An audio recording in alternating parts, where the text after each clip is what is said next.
Vision Plus TV, l'excellence et la rapidité.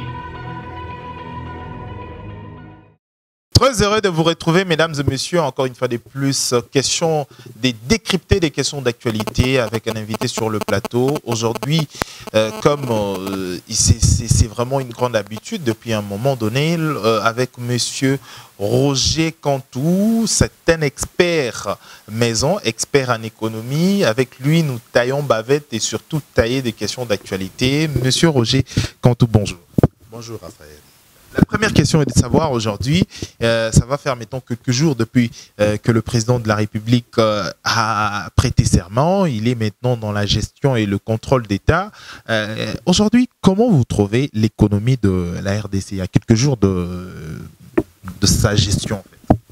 En fait, je pourrais dire, depuis l'avènement du nouveau chef d'État, Félix Antoine Tshilombo, à la tête de l'État, nous sommes en train d'observer une prise de surface de son autorité, aussi bien du point de vue national qu'international.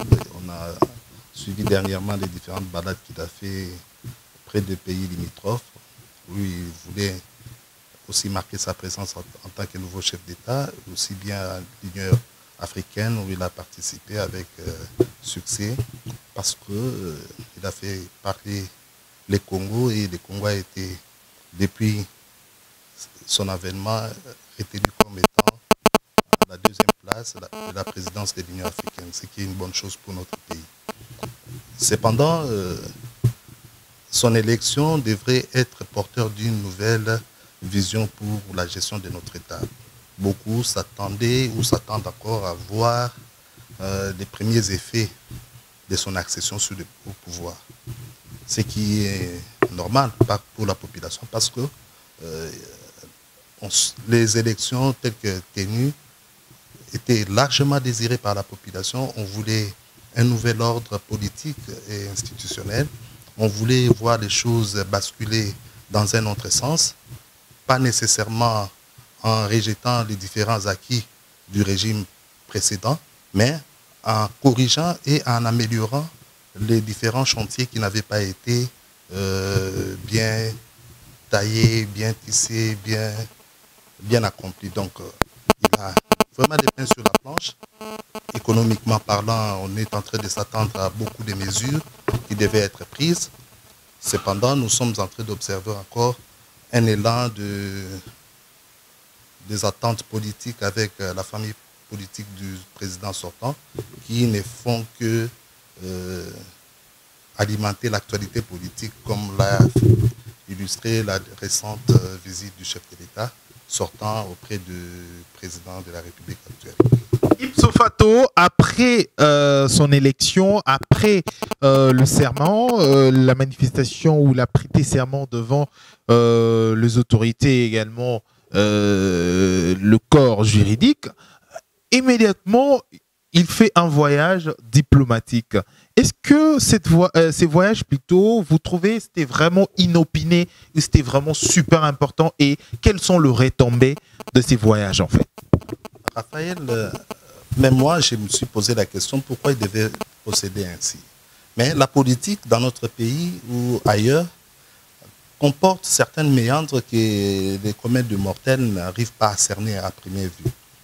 On peut se dire peut-être à quoi ces déplacements étaient opportuns pour le pays, mais en réalité, lorsqu'on se rend compte de l'évolution de la chose, on s'est dit non, il fallait qu'il puisse marquer sa présence auprès de l'Union africaine, principalement parce que, n'oubliez pas, il y avait une petite commission de l'Union européenne, de l'Union africaine plutôt, qui s'était donné mandat de venir même s'interposer face à la Cour constitutionnelle, à ralentir, à surseoir un peu la décision de la Cour constitutionnelle. Vous voyez, ces genres d'attitudes n'avaient pas plu à la communauté congolaise en général.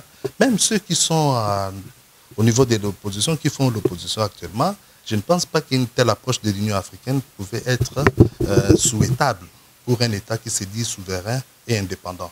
Donc, la présence de notre chef de l'État à ce niveau-là me paraît important. Pourquoi? Parce que il devrait quand même faire voir à la communauté africaine dont nous sommes issus que le Congo venait de procéder à un changement pacifique du pouvoir, c'est-à-dire il y a, pour la première fois, même nos grands-pères n'ont jamais connu cela, il y a eu passage civilisé de pouvoir.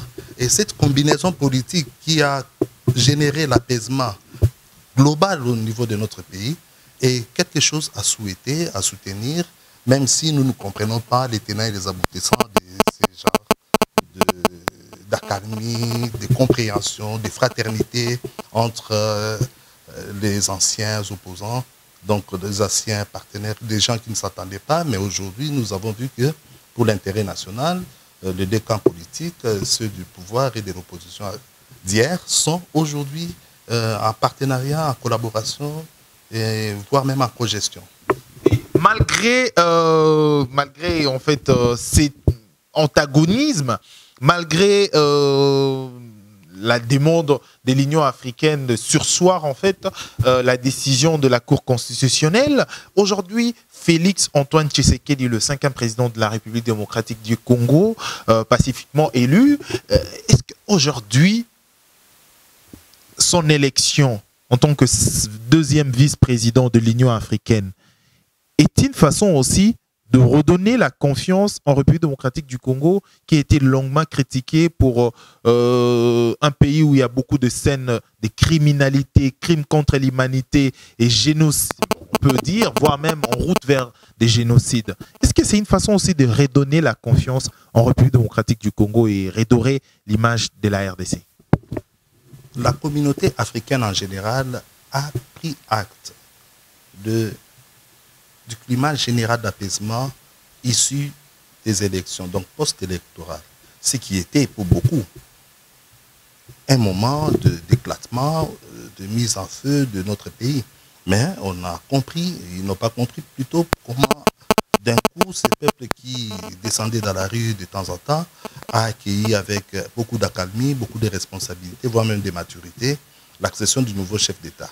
Et de ces faits, ils ne pouvaient pas se mettre en marge vu l'importance économique et géopolitique que la RDC représente vis-à-vis de l'Afrique en général, parce que n'oubliez pas cet adage autrefois vanté et clamé publiquement, que l'Afrique a la forme d'un revolver dont la gâchette se trouverait au Congo, au Zaïre à l'époque. Donc, ils ne peuvent que compter avec la République démocratique du Congo, surtout qu'il y a un chef d'État qui, manifestement, n'a aucune crise de légitimité vis-à-vis de la population, même de légalité, parce que les institutions légalement établies les reconnaissent comme étant les nouveaux chefs d'État élus. Aujourd'hui, parlons d'autre chose, parlons de la visite après le voyage, après tout ce qu'il a eu à faire à l'étranger, après son élection à la vice-présidence de l'Union africaine. L'ancien président Joseph Kabila Kabange, 4e président de la République démocratique, qui a ouvert d'ailleurs la porte ou le portail de l'alternance, en fait, venait de visiter le nouveau président de la République démocratique. Quelle lecture faites-vous sur cette visite? J'ai personnellement salué cette initiative de l'ancien chef de l'État de venir rendre visite au nouveau, même si, si vous baladez un peu dans les réseaux sociaux, vous verrez des interprétations dans le sens comme dans un autre, où les gens n'ont pas accueilli ou interprètent à tout le sens de cette visite-là. Mais on doit s'habituer à ce genre de visite parce que il est bon de consolider en fait cette paix, cette accalmie post-électorale qui est beaucoup importante pour que notre pays puisse poser les fondements d'un État démocratique, d'un État qui veut se voir émergent, qui doit poser les fondations d'une économie durable. Il est important que les politiques se mettent d'accord, se mettent à échanger davantage parce que le dialogue va dissiper tout malentendu en ce qui concerne les différents soupçons qui peuvent peser dans un camp comme dans un autre. Voyez-vous, il y a l'Assemblée nationale telle qu'elle est constituée actuellement, où de facto on constate une majorité de fait, parce que la famille politique FCC, qui normalement n'a pas une base légale Mais dans les faits, il est constitué, cette famille-là plutôt est constituée d'un ensemble de partis politiques dont la sommation donnerait la majorité à l'ancien chef d'État qui est le président, l'autorité morale de cette famille politique. Donc, de ces faits, il y a des questions liées à la désignation du Premier ministre qui peuvent être évoquées. Les gens se questionnent sur cela. On ne peut pas se voiler la face. Donc, ils doivent trouver un modus operandi pour pouvoir faire avancer les pays dans la sérénité, dans la calmie. Donc, pour moi, sans entrer dans les fonds, dans les secrets de leur conversation, parce que je n'aimerais pas me tromper, hein, parce que les vidéos sont prises et puis parfois je peux laisser un mot, demain ça peut être contredit par les faits, surtout que l'ancien président Kabila, il n'est pas de nature à jeter tout ces idées comme ça à la porte ou à la fenêtre pour que les gens puissent spéculer dans un sens comme dans un autre. Il y a eu un huis clos. Tant qu'il y a ces huis clos-là, donc je ne peux pas beaucoup préjuger, mais je me dis tout simplement que cette combinaison-là de ces deux chefs d'État, entrant et sortant, est de nature à apporter l'apaisement dans notre pays. Donc croyons un peu à ce qui va se faire. Pour le moment, je n'ai pas assez de spéculations sur les contenus de leur conversation. Mais parlons d'autre chose à présent également. C'est super important, hyper important, voire même, parce que ça alimente, ça fait qu'alimenter les réseaux sociaux, la levée de sanctions, la demande de lever des sanctions plutôt sur les autorités, contre les autorités plutôt congolaises. Comment vous trouvez d'abord le discours du chef de l'État? Il n'a pas fait mention en fait sur ces paragraphes. Mais les gens parlent. Et d'ailleurs, il y a une journaliste de RFI qui dit avoir reçu une copie, et certains diplomates également, copient avec le paragraphe en question. Comment vous trouvez, comment vous appréciez cette situation où il y a contradiction, je ne sais pas, une cacophonie, je ne sais pas moi. Le chef de l'État, dans son adresse au corps constitué, donc des ambassadeurs et chefs de délégation diplomatique accrédités au Congo, a fait son discours au-delà du texte qui a été fait, ou je ne sais pas son authenticité, et je n'ai pas assez de précisions en ce qui concerne l'authenticité du texte qui a été distribué dans les réseaux sociaux, du moins.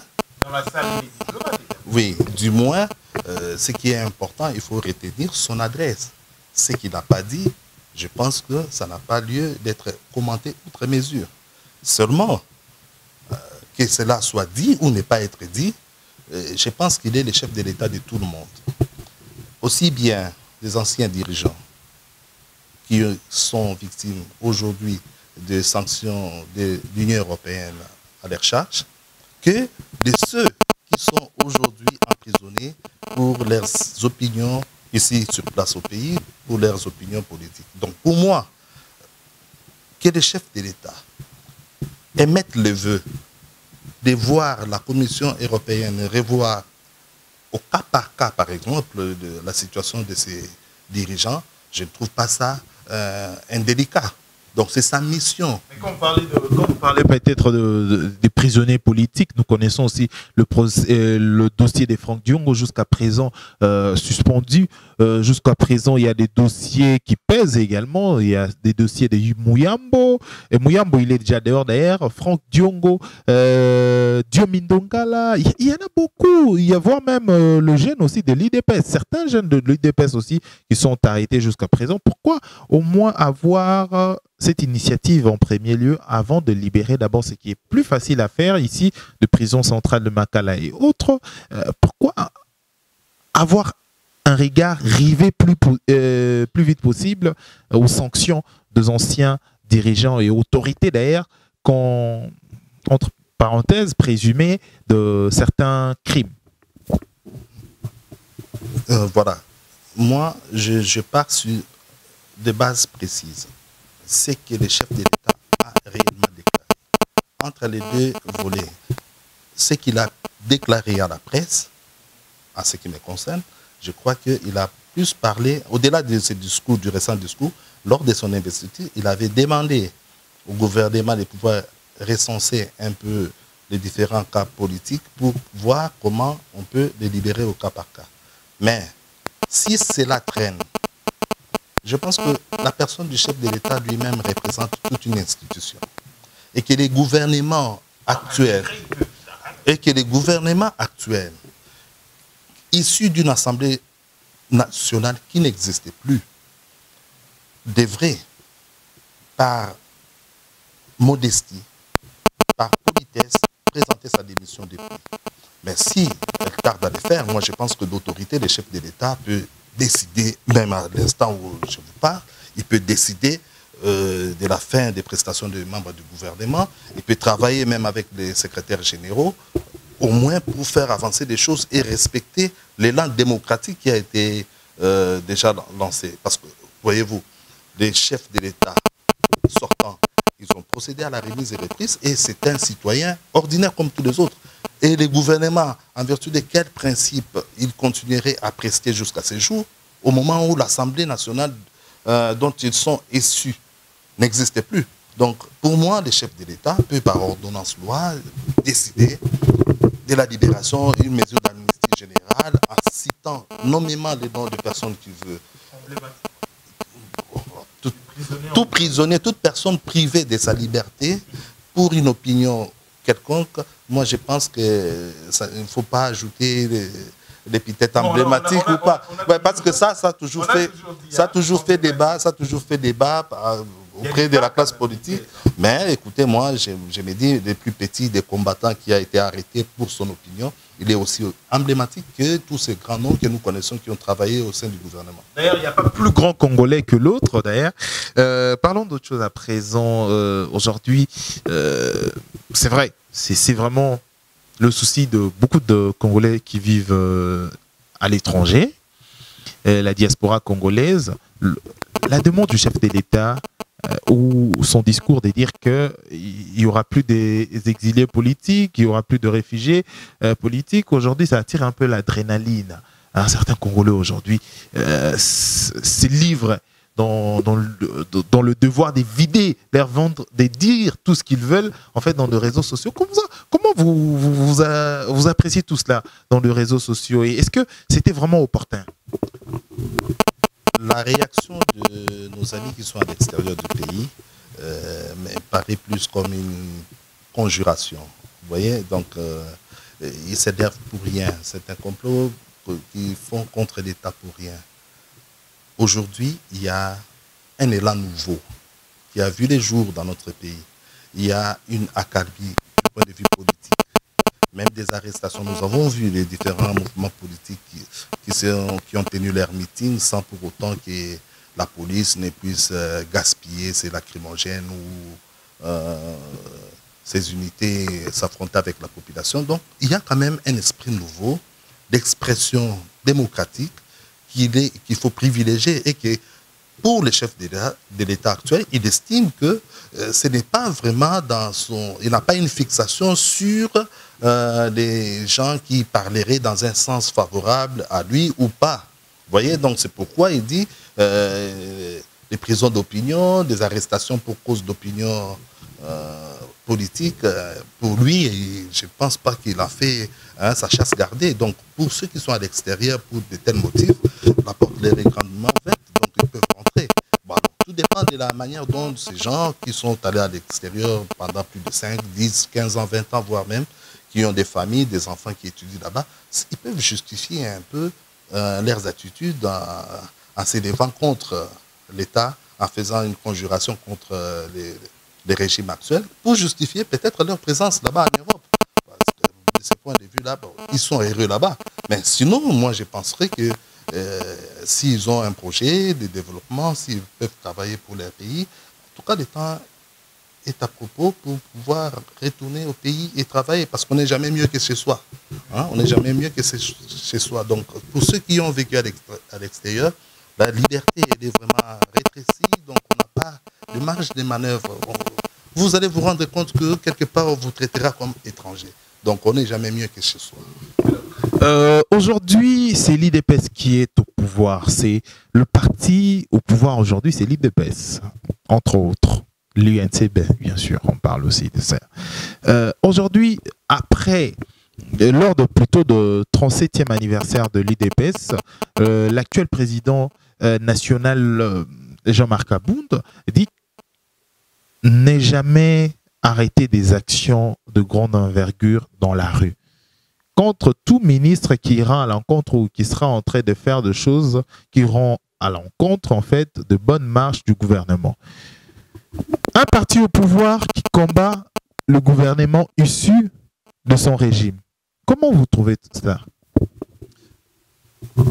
Bon, globalement, je peux dire qu'il voulait lancer un message d'alerte pour se dissocier de tout membre du gouvernement qui se compromettrait dans la gestion de la chose publique. Au moins, dans ce sens-là, ça se comprend. Mais étant au pouvoir, le pouvoir est organisé. Il y a des institutions habilitées. Il faut tout simplement actionner les différentes institutions, des contrôles, des répréhensions, pour pouvoir traquer les différents gestionnaires qui se trameraient dans la mégestion. Donc, pour moi, je ne pense pas qu'il y ait un parti qui était réputé des combattants à la tête de l'État. Ils ne doivent pas se comporter comme des combattants, ils doivent se comporter comme des gestionnaires parce qu'il y a des procédures. Lorsque quelqu'un est accusé de détournement, les cours et tribunaux sont compétents pour interpeller une telle personne. Donc, au pouvoir, ils doivent laisser le pouvoir et l'Assemblée nationale. Donc, lorsqu'il y a un cas de flagrance, donc que vous soyez député, que vous soyez ministre, si vous êtes couvert par l'immunité, il faudrait que la justice puisse solliciter et obtenir la levée de cette immunité afin que la personne incriminée soit déférée devant les cours de justice. Donc, c'est la seule façon qu'un parti militant, donc combattante comme l'UDPS, aujourd'hui au pouvoir, peut procéder pour pouvoir décourager les différents mauvais gestionnaires qui seront recensés. Donc, merci. Merci, monsieur Roger Cantou. Je rappelle que vous êtes expert en économie, vous êtes expert maison. Avec vous, nous traitons de questions et entrées à l'actualité, surtout l'économie, mais pourquoi pas la patrie, parce qu'on n'a qu'une seule patrie.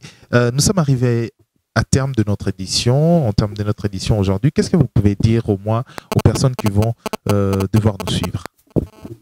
Beaucoup pourraient être désaxés par rapport à notre discussion parce que l'activité, les informations actuellement ont porté plus sur la vie politique de notre pays. Mais en réalité, on va se dire comment lui, un expert économique, pourquoi il n'a pas abordé aussi une thématique là, économique. Il y a certainement l'urgence de la politique parce que c'est une variable importante dans la vie économique qu'il faut vraiment bien gérer, bien maîtriser pour que les différents modèles économiques puissent se comporter valablement. Moi, je pense qu'aujourd'hui, pour clôturer donc notre gouvernement, ça pourrait peut-être être une thématique qu'on pourra développer prochainement. Il y a nécessité de mettre en place une politique conjoncturelle, donc basée sur les actions, sur la politique monétaire ainsi que sur les ajustements budgétaires pour que les premiers effets puissent se ressentir. Parce qu'actuellement, si on ne fait qu'attendre l'avènement du nouveau gouvernement, qui pourrait prendre du temps avec les tractations politiques, ça sera un peu difficile. Nous risquons d'épuiser les 100 jours, les 100 premiers jours, sans pour autant qu'on voie des premiers signaux forts de ce nouveau régime. Or, le chef de l'État, en lui seul, représente toute une institution. Il peut prendre des mesures, il a son cabinet, il peut prendre des mesures, interpeller, rapprocher les gouverneurs de la banque pour voir comment procéder à certains ajustements de la politique monétaire ainsi que de la politique budgétaire afin que les peuples voient et ressentent qu'il y a un nouvel ordre qui a été mis en place. Alors, la prochaine édition, certainement, nous allons essayer aussi d'ajouter quelque chose. Comment on peut créer une politique de recyclage des déchets? Parce qu'à Kinshasa, c'est une ville où nous retrouvons vraiment la saleté est devenue une belle référence pour Kinshasa. Comment on peut créer une stratégie ou une politique de recyclage des déchets? Parce que même en Europe, certains pays se développent grâce juste au recyclage des déchets. Alors, merci, monsieur Roger Cantou. Je rappelle que c'est l'expert expert économiste ou expert en économie maison. Avec lui, nous traitons de questions et entrées à l'actualité, l'économie et le vécu, le train-train quotidien de Congolais. Mesdames et messieurs, ça n'est fini pour cette édition. Merci de l'avoir suivi. Merci à Olivier Vico à la prise de vue. Merci à tous les amis et frères qui nous soutiennent. Et surtout, je vous demande encore de vous abonner sur visionplus.cd. C'est notre nouveau média d'information en presse écrite pour vous permettre aussi d'avoir l'actualité en temps réel. Merci mesdames et messieurs, ça n'est fini plus tôt pour cette édition. On se retrouve prochainement pour une autre édition. D'ici là, portez-vous bien.